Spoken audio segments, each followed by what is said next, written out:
little bit less than red on a personal level anyway. And so I've got some questions. First of all, I love the title, Connected to Goodness. It is something I strive for personally, obviously, or away from the opposite of goodness. I do know, though, that there are some critics out there that think that you may have oversimplified success. And I'm curious what you would say to those critics who think that hard work is, I guess, more essential than being connected to goodness. Yeah, I think people can perceive things as they might, but the simple things to do are simple not to do. So take one of the core components in the book, like gratitude. I've been around the world, thought leaders, the billionaires, millionaires, entrepreneurs, celebrities, athletes, and entertainers all agree that gratitude is actually the most impactful thing in business.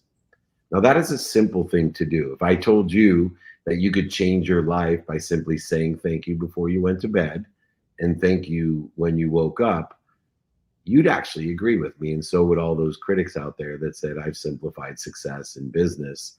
But yet, by tonight, that simple thing that takes zero point 0.1 seconds and is free, by the way, half of us won't say thank you. And the next morning, another half of us won't say thank you. And within 3 days, almost all of us won't say thank you. And so the simple things to do are unfortunately simple not to do because of human nature and intuition of how difficult or simple something is. So within the context of several different complex strategies, philosophies, and perspectives comes simplicity. Take two simple words that Kierkegaard, for example, has written about and perplexed the greatest minds on earth. Two words, I am. If I read I am in 11th grade AP English like I did, I'm like, oh, you know what? My AP English teacher has now simplified my life with these two words and three letters, I am. But I am telling you, I'm 56 years old, Cynthia, and I have been studying those two words and the depth and the richness of those two words in other religious, spiritual, theoretical, and philosophical texts that I've studied are more complex than they seem at the surface. So just because other people aren't aware of the complexity doesn't mean that life isn't simple, and it doesn't incorporate a lot of hard work. I believe in doing, saying, thinking, feeling, and believing, not just doing. Yeah. I'm curious, when you say I'm 56 and I've been doing this a long time, what was your moment when you were like, I am, this is a big deal. Like this is a big deal for me. That's a great point. So it was 2 years before I lost over $100 million when I went bankrupt that my wife told me she was leaving me and told me I better take stock in who I was and what I wanted to become. And she said she couldn't hang out anymore. I was extremely wealthy at the time because she knew if I continued with the behaviors that I had, that I would end up dead. And I had three daughters under the age of 10, and she did not want to be around that. When I woke up the next morning, I hated four people, and I couldn't understand how these four people were being so critical and mean to me after everything I'd done for them, while everyone else in the world, as I was worth so much money running the most notable sports agency in the world, loved me so much. Why was it that my mom, my dad, my best friend, and my wife seemed to hate me? Therefore, I hated them. How dare they talk to me the way that they did? And that moment is when I realized that I didn't hate them, that I hated myself. Because instead of living as I am, I was living what I wanted people to think I am. And the only people who really knew who I am were disappointed in who I am because I was disappointed. Regardless of how much money and fame I had at the time, I was disappointed in who I am. So for me, instead of trying to be more happy, more healthy, more wealthy, and more worthy, I decided that I would live my life as I am and figure out through hard work, Cynthia, what I was doing to interfere with who I am. Wow. Okay. Um, I can't imagine that wake up call, right? To stare in the mirror and see Mhm. um, to see what you become, right? And the self-work that you have to do to come back from that. I mean, most people would crawl up in a corner and give up, say, I'm done. I can't. Yeah. How did you, how do you come back from that? Well, first you have to look within yourself to see what you want outside of yourself. And so, regardless of what other people saw outside, someone who had lost everything went from 33 homes in San Diego alone to a rented house, rented furniture, and one car. And having to tell my mom, after the only reason I wanted to be rich, growing up in Akron, Ohio, with 6 kids and a single mom who gave everything she could, not only to her family or community, to the Sunday schools and all the other charities and women's rights and liberation in the 70s, when a woman couldn't even get a credit card without a man co-signing for them. All the things that she'd lived for. I had to go tell my mom that I had lost everything, including the home that I had bought her. And at that basement, when I talk about your basement having a basement, I realized that I had plenty of wisdom. But what I lacked was what my mom was trying to teach me. As I told her that day, Mom, I don't know why I'm being punished. I am so sorry for everything I've done, but I don't believe in God. And my mom said to me, sweetheart, you believe in God, you just believe in the wrong God. And I used not only wisdom, but faith. Faith that there was actually something bigger than me, omniscient, all powerful, all knowing source, however you label it, that loved me, protected me, and promoted me more than my mom. And this faith over the last 18 years, Rhett and Cynthia, the wisdom is there by asking for help and researching and doing all the wonderful things that we're more accessible to today. But it's that faith that when detours happen, no longer are they punishment to me, Rhett. The detours in my life are divine. They're there to protect me, promote me, and to love me. And in that shortening of the distance of resistance that I've created throughout my life, I know that it's the wisdom and faith when I have pain, setbacks, and failure that make my purpose greater than the pain, setback, and failure. And I promise you, no matter how deep the basements of the basements are in your life, if your purpose is greater than the pain, setbacks, and failures, you'll have resilience beyond belief, and you will never quit, no matter what other people think or what fear you have in your life. Hey, Cynthia, you mind if I ask a question? Another question? I know it was No, your no, please go ahead. I'm still recovering from the chills his mother gave me just a second ago. I've been thinking about this a lot lately, and as you know, I've read the book, and Cynthia and I were talking about this episode. I've been really thinking about collective energy a lot, and can you talk about that? Because I think that has a lot to do with team success in a business. It has so much to do with family success and how you're. But I'm fascinated by this sort of collective energy that you talk about.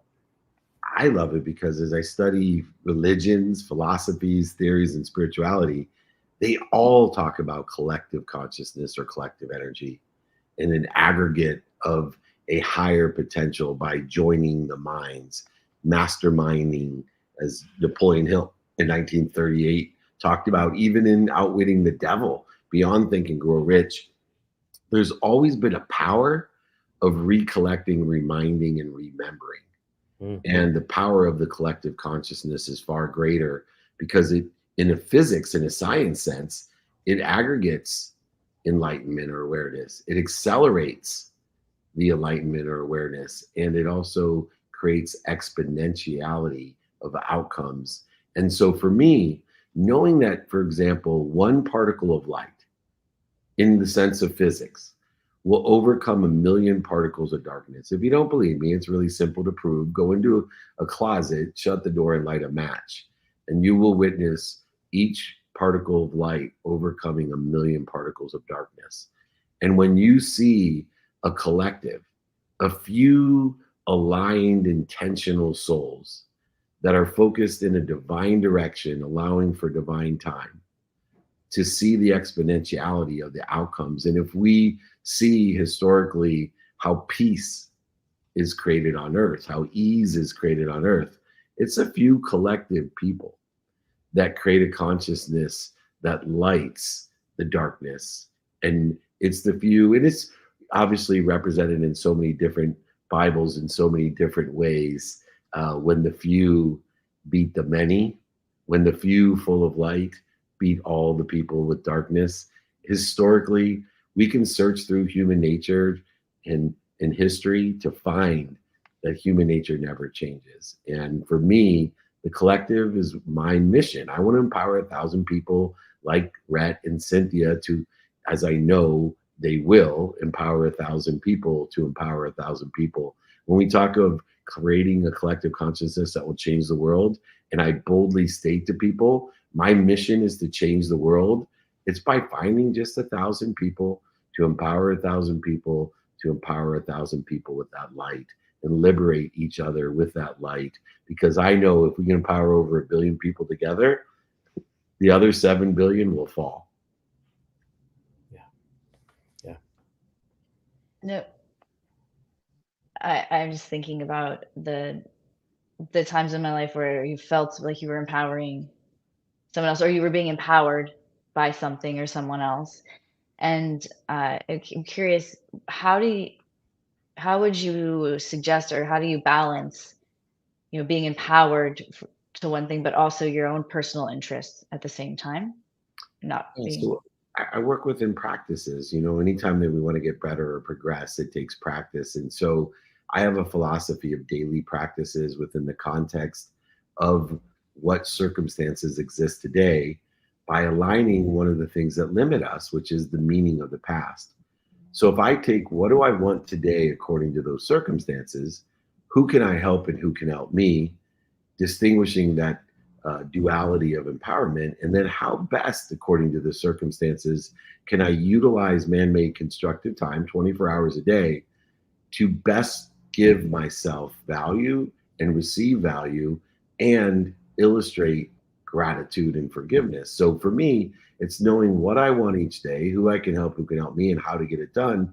Then according to the circumstances of today, I prioritize my time and the activities in the context of that time to be productive, accessible, and gracious, so that I'm efficient, effective, and statistically successful. And I am reducing the limitation of not only the meaning that I give my past, the failures, the setbacks, the losing over $100 million, the historical relevances, the defining moments of my life, but also I am constantly expanding my own self-image through these practices, because practice creates progress, and my good behavior will create good progress, and my bad behavior will create interference to that good progress. And my good behavior is only aligned with my divine direction, and your good behavior is aligned with yours, not what's missing, not what we don't have, not what other people think of me, but simply knowing the what, the who, the how, and the now. Instead of searching for my why each day to empower myself or empower others, I apply my why with wisdom and faith and the systematic practice that creates systematic behaviors, that creates systematic progress, that accelerates, aggregates, and compounds exponentially the outcomes of the divine direction, allowing me to have purpose to maintain and sustain divine detours, and most importantly, allow for divine time to reveal the actual results of my behaviors. And this is a formula that I teach not only in the book, but with coaching and meetups and lives and interviews like this around the world to empower others to empower others. And maybe I'm talking to the wrong group sometimes, but I often get the eye rolls when I start talking about manifestation. And, I can see it. I can see right. But I think the way you talk about manifestation is really beautiful. But can you talk about it a little bit, and how manifesting desires in a sort of practical, maybe actionable way? Like what? Because I think you explain it well. Well, I appreciate that. It comes from. Maybe I get the eye rolls because I don't explain it well. But look, you're planting seeds under trees you may never sit under when people eye roll. So don't worry about people not ready to understand what we're saying or how we're saying it, and the strength and the spectrum in which the vibration or frequency elevates their awareness. That's irrelevant because I've experienced that myself. I was completely resistant to my wife's inspiration of learning manifestation through the movie The Secret. I rolled my eyes through the movie, after the movie. Ironically, I'm in the Beyond the Secret movie, Netflix. I'm part of the Transformational Leadership Council. People ask me to explain manifestation. If they only knew Dave Meltzer rolling his eyes. But obviously, someone like you, Rhett, planted a seed in me. And now there's trees that have grown. So what's the idea of manifestation that hopefully will allow people? Well, for me, it's understanding a mathematical formula of manifestation. First, which is in the movie The Secret, you need to pay attention to what you want.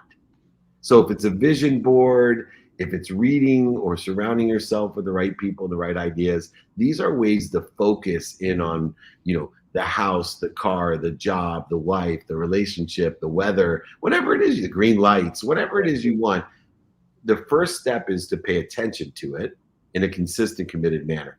Then this is where people get confused. And it starts and circles back to what Cynthia asked me, where people are skeptical or confused at the simplicity of connected to goodness. You see, they don't understand the intention. They think you can sit at home high on your mom's couch dreaming about a Ferrari, and someone's just going to drive a Ferrari up into your driveway. That's not what connected goodness says. It's not that simple.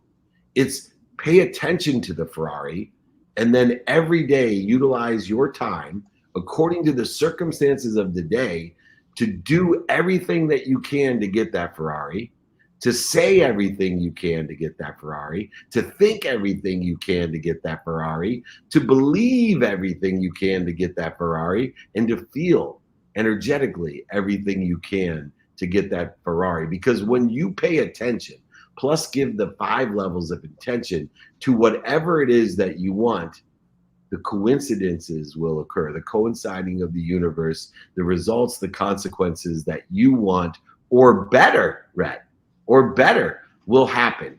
And so that's the mathematical equation of manifestation that more people won't roll their eyes out when they realize I'm not sitting at home high, sick, and broke on my mom's couch dreaming about a Ferrari. I'm going to do, say, think, feel, and believe at an amazing commitment to consistent behavior and persistent behavior to enjoy the pursuit of that consequence, result, or better.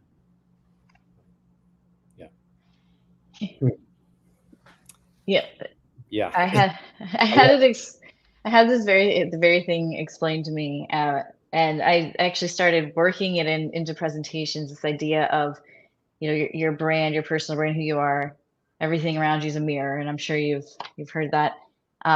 Then someone said to me once, "Well, a mirror never smiles first," and it's this idea that we have to be the ones that put the work out. Like everyone's like, I want you to love my company, love my brand. I'm like, but you don't love it. So like, you're not really being a great salesperson here.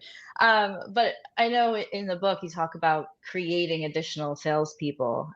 What is that like for you? I mean, I think I have my version of it, but I'd love to hear from you. It's evolved over the years, but for me, it's building community, which when you were talking about brand in particular, for me is just symbiotic to community. A brand is a community today, and we create these communities, even socially. We have a social silo, a rabbit hole that we can send people down. It is dangerous in politics. Rhett can explain that, especially where we're only being fed today the same information in a social silo. So our reality, our perspective is skewed, that we're not as open-minded, and we create separation where there should be appreciation. Appreciation is adding value to one another, appreciating the differences. And there's much greater challenge today in that. But when we're talking about community or brand, for me, my mission is based off of building a community of people that want to help each other and know people that can help each other. And because we have such great access to an unbelievable community, a size, scope, and scale of a community of 7.6 billion people, it would take me and Rhett when we were young over a month to get in contact with 1,000 people. Now it takes less than a few seconds. And so the strategy of building a community is truly the mirror that you're talking about, is knowing your essence, know your skills, your knowledge, and your desire. And you capture that, modify it, amplify it, and perpetuate it in person, on the phone, via email, traditional and social media. All of a sudden, you have a community of people that do two things for you for life. They buy from you and sell for you for life. And if you want to exponentially grow your essence, your energy, your brand, have a million people selling for you for life, let alone buying from you. And I promise you'll understand the exponentiality of outcomes. You know, we were talking about the Ferrari a little bit ago in manifestation.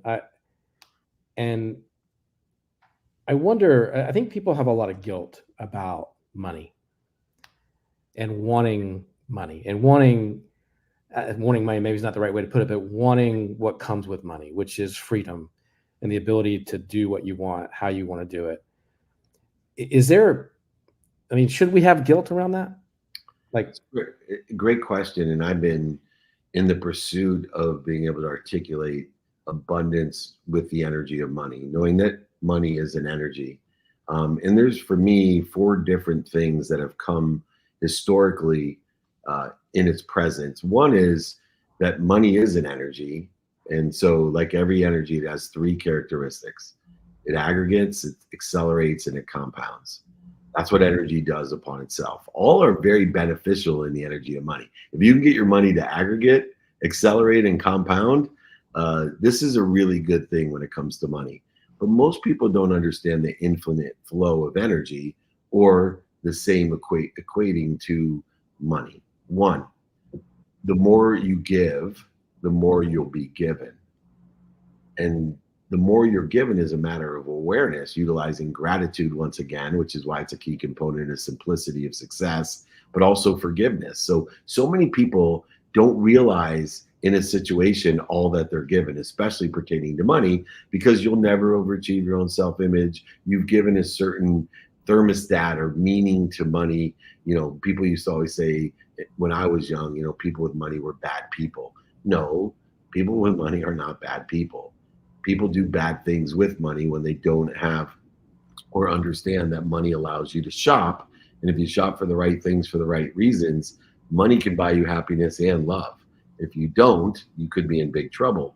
But if you realize the more money you have, the more you're given, and the more you're given, the more you can receive. Once again, your limitation, worthiness, resentment, and guilt may stop you, even if you're aware as a positive optimist of all that you're given, you may not feel worthy of receiving it. So all that you give, 100%, you only take back less than that. You're going to end up at 0. It's the zero-sum game that the kindest, nicest, sometimes most abundant people, they fail because they are afraid or guilty or resentful of receiving. And then here's the confirmation of faith for me in the infinite loop of energy of money, is that in order to illustrate or confirm that you understand money or the energy of it, then you should be asking for more all the time, because you should believe there's more than enough money for everyone and everything. And the people who have the most money, they give more, they're given more, they receive more, and they ask for more than more. Then they give more than more, receive more than more, and then ask for more than more than more. So instead of ending up in a zero-sum game, they end up in the world of more than enough of everything for everyone. And it doesn't just pertain to money, it pertains to all energies, of all behaviors, of all desires. And that is the infinite loop of energy, which pertains to money. Hear that saying, if you owe someone $1, you have a problem. If you owe someone $100 million, they have a problem. Yeah, no, that's how that goes. It sounds like, when you say it sounds so simple, but there's the negative money and the debt, and there's positive money, giving, taking, back and forth. I mean, do you have any tips for overcoming these mental hurdles? I do. First of all, read Rich Dad Poor Dad. That's a good start. And understand the difference between being rich and being wealthy. Being rich is having a lot of money. Being wealthy is when your assets create more revenue than your expenses. And it derives itself from the purpose of money, which is freedom to do what you want, when you want, with who you want, for as long as you want. And those people whose assets create more income than their expenses can do what they want, when they want, with who they want, for as long as they want. And we lose focus in on that. So within and inherent in the statement of, the dollar, $100 million, you can start realizing why, if you owe someone $100 million, it's their problem, because you probably are able to derive enough income from your assets to overcome any expense that you have. And so I would suggest, one, either reading Rich Dad Poor Dad, which will give you a great basis foundation to building wealth, but two, understand the difference for you between being rich, having a lot of money, and being wealthy, being able to utilize your assets to derive income that exceeds your revenue, which also pertains to value. Why most of my life I spend practicing articulating a quantitative value to exceed what I'm asking for. In other words, understanding my timing and risk tolerance, perceived value, and bottom line, perceived value of anything is created by your practice and comfort level and confidence in articulating a value to exceed what you're asking for. Bottom line is just math. It tells you when to walk away because it's not worth it to you. And those are lessons and tips that I teach every day. And I want to, by the way, before we finish here, I want to offer everyone in your community my book. I want them for free. I'll sign my book. I will send it to them. I will pay for shipping, everything. If they email me directly, I answer them myself. I would love to share with this community my book so they can see the hard work and simplicity that it takes to manifest everything they desire in life and business. Email me, david@dmeltzer.com. I'm sure we'll put it in the notes as well. But I think I have time for another question before we go, Rhett and Cynthia. Well, we got 1,011 people on right now, so not a problem. That's my mission. Oh, by the way, my lucky number is 111. I was born on January 11th of 111. So there's no coincidence that there's 1,011 people on. Well, I agree with that 100%. For me, I've gone to a lot of the events and a lot of the, and we were in New York City a couple of weeks ago, and I remember sitting there talking to a young man who was kind of lost, struggling with who he was and where he was, not just physically, but where he was in life. And what's your advice to somebody that's listening right now? Because I guarantee you, we've got somebody listening right now that's saying, this is all great, but where do I start in transforming myself into the person that I want to be? Yeah, or become. My best piece of advice, whether you're 16, 26, 36, 46, 56, like I am, some days 66, 76, 86, and so on. 3 words: ask for help. The fastest way to get to where you want to be, whether you're starting off or you're on top of the mountain, I promise you, is finding someone that sits in the situation you want to be in and ask them for directions, ask them for help. Not only will they save you the dummy tax and the pain and all the interference that they have created for themselves, but they themselves will know other people that can help you as well. The fastest way to get to where you want to be is not only to ask for help, but also find someone that you can help as well. The prayer that I give every morning is to ask God for at least 10 people that I can help, but also ask God for at least 10 people that can help me. This is the idea of empowerment. This is my mission in life, to create a community of people that want to help each other and know people that can help each other. 3 simple words to your destiny: ask for help. So in that vein, I want you to share where you're going to be in the next couple of weeks. I know you've got some meetups. You've got maybe that person can come up and say, I saw you on that program. Can I get one of those books you were talking about? Absolutely. Well, I'll mail them paid for shipping, so don't even worry if I'm there. David@dmeltzer.com. But I will be in Vegas tomorrow. I'm keynoting the Super Summit there with about 4,000 people. So come and see me. I'm doing a meetup I'm doing some content with Ryan Pineda as well. We have studios at the Wynn and Palazzo.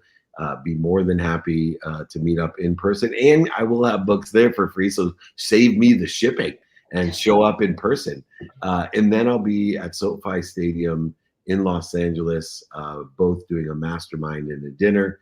And then, of course, we're going to be in New York City as well. Hopefully, Rhett and Cynthia will be joining us there. We are celebrating with a meetup as well as a VIP dinner. I'm keynoting Adweek in New York City, doing a VIP dinner for honoring junior achievement. I'm blessed to be the Chief Chancellor of Junior Achievement University. We were nominated for the second year in a row for a Nobel Peace Prize. Right, we have Ja Rule, Claude Silver, Victor Cruz, Rhett Power speaking at my VIP dinner at Adweek. So come and join us there. I'm in 200 or more cities this year. So please just email me. We do meetups, holding courts, VIP dinners, speeches, lives. If you can't find me, then you don't want to find me, because I am accessible. David@dmeltzer.com. I'm blessed not only to be your friend, Rhett, but now to be introduced to Cynthia. What an honor it is. I'd love to do more content with both of you. And thank you for the opportunity to share. And if I was technically more savvy, I'd pull up a picture, because I have a picture of us at Collision in Toronto at the dinner, at one of the dinners. But I'm not technically savvy. I We'll believe you. Go on the Instagram. Go on the line. You can find it. That's right. All right, guys. It's been a real pleasure. Thank you for being with us here on Bestseller Live, where we talk about the best-selling books you should be reading and learning from. Join us next week. I think we've got another show on Monday and another one on Thursday. Go to bestseller.live. You can find past shows. We've got some great